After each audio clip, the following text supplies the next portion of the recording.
Halo, selamat siang Permisa. Apa kabar Anda hari ini? Senang sekali selama beberapa waktu ke depan, Kabar Akurat kembali menyapa Anda dengan sejumlah informasi terkini, menarik, dan inovatif. Permisa, bersama saya, Elisti Halimuci, kita ikuti kabar selengkapnya. Sudah lebih dari 1 tahun pandemi COVID-19 menjadi dinding pembatas bagi mobilitas masyarakat. Perekonomian di Indonesia pun menjadi terkena dampak dari pandemi COVID-19 ini, yang menyebabkan terganggunya stabilitas ekonomi nasional dan daerah. Bahkan menyebabkan menurunnya pendapatan, juga menyebabkan meningkatnya harga kebutuhan pokok. Banyak para pelaku usaha mikro kecil menengah atau UMKM yang bersusah payah untuk menghadapi bisnisnya yang terhambat. Sebagian pekerja kantoran pun dirumahkan untuk menekan laju kematian dan penderita COVID-19 di Indonesia. Namun berbeda halnya dengan para pelaku usaha mikro kecil menengah yang harus berhadapan langsung dengan para pelanggan. Saat ini saya sudah bersama dengan narasumber dari bidang usaha mikro kecil menengah, yaitu Bapak Alexander Florence yang aktif menjalankan usahanya di bidang elektronik. Untuk mengetahui bagaimana perkembangan usahanya dari awal hingga saat pandemi ini, berikut liputannya.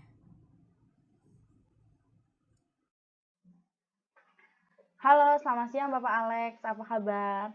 Terima kasih atas kesempatan dan waktu yang telah Bapak berikan untuk hadir bersama saya pada hari ini. Sebelum memulai perbincangan, bolehkah Bapak memperkenalkan diri terlebih dahulu? Saya persilahkan. Baik, halo semuanya. Perkenalkan, saya Alexander Florence, pemilik usaha mikro kecil menengah di bidang elektronik di daerah Tangerang. Baik, terima kasih Bapak atas perkenalannya. Langsung saja ya Pak, kita masuk ke topik percakapan kita hari ini, yang berfokus pada dunia UMKM. Boleh Bapak ceritakan terlebih dahulu usaha apa yang sedang Bapak jalankan sekarang ini? Baik, usaha yang sedang saya jalankan adalah usaha yang bergerak di bidang alat-alat elektronik, seperti lampu, kabel, dan juga macam-macam baut.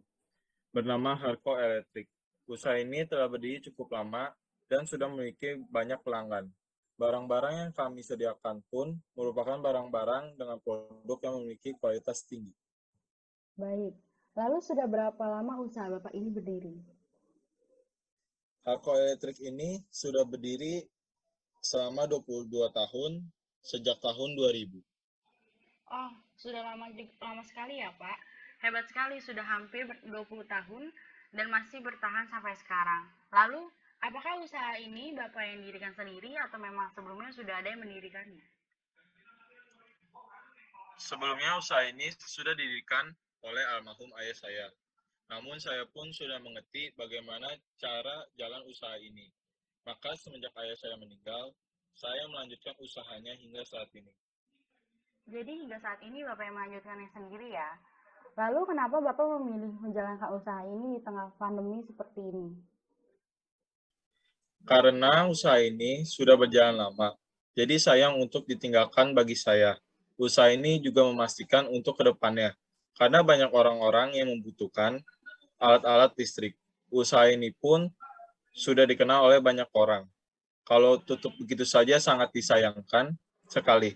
Dan saya juga memang suka berjualan. Permasalahan pandemi saya hanya menghadapinya dengan sabar dan saya tetap membuka usaha saya.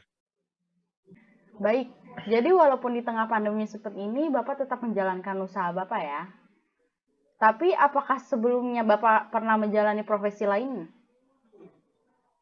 Belum, Bu. Saya sejak lulus sekolah memang sudah hobi berjualan. Nah, dari situ saya pikir-pikir kenapa saya tidak meneruskan saja hobi saya tersebut dengan melanjutkan usaha milik ayah saya.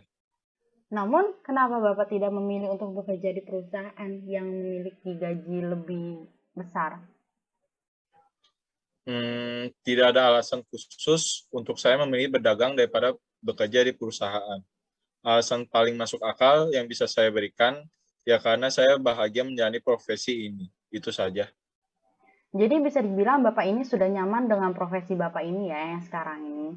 Tetapi, semisalnya nanti Bapak dapat tawaran pekerjaan dari perusahaan dengan gaji yang lebih besar dari usaha Bapak ini, manakah yang akan Bapak pilih? Saya sempat sesekali memikirkan soal ini. Namun saya belum menentukan akan memilih apa nantinya. Tapi saya memiliki rencana, jika nantinya saya memilih bekerja di kantoran, mungkin usaha ini akan digantikan oleh kakak saya, agar usaha ini tetap berjalan sebagaimana harusnya. Oke, namun bukankah menjadi pemilik usaha elektronik ini penghasilan yang tidak menentu ya Pak? Ditambah situasi pandemi seperti ini. Kalau itu memang tergantung rezeki aja, Bu. Yang jelas penghasilan usaha seperti ini tidak statis. Kalau sedang ramai, yang ya penghasilannya bisa berkali-kali lipat dari gaji pegawai kantoran. Ya kalau berbicara soal penghasilan selama pandemi, tentu saja itu menurun. Tapi itu tidak menjadi alasan saya untuk tutup usaha. Saya tetap buka usaha, ya berdoa semoga saja pandemi ini cepat berlalu. Wah, menarik sekali ya Pak. Bapak ini memiliki jiwa pantang menyerah. Lalu ketika UMKM ini pertama kali didirikan, bagaimana upaya Bapak untuk mengenalkan usaha ini kepada masyarakat luas? Tidak ada cara khusus, yang ada hanya sistem kepercayaan dari masyarakat. Ditambah pula di daerah toko saya, tidak ada saingan yang begitu signifikan. Maksudnya tidak ada toko elektronik yang juga buka di dekat toko saya. Mungkin itu juga membuat usaha saya ramai dengan masyarakat. Baik. Lalu jika saya boleh tahu, berapakah omset yang Bapak dapatkan dari usaha ini? Kira-kira per bulan mencapai 30 sampai 50 juta, bahkan bisa lebih dari itu, Bu. Wah, cukup besar sekali ya Pak, omset yang dihasilkan dari usaha ini. Tapi apakah semenjak pandemi omset yang dihasilkan tetap sama?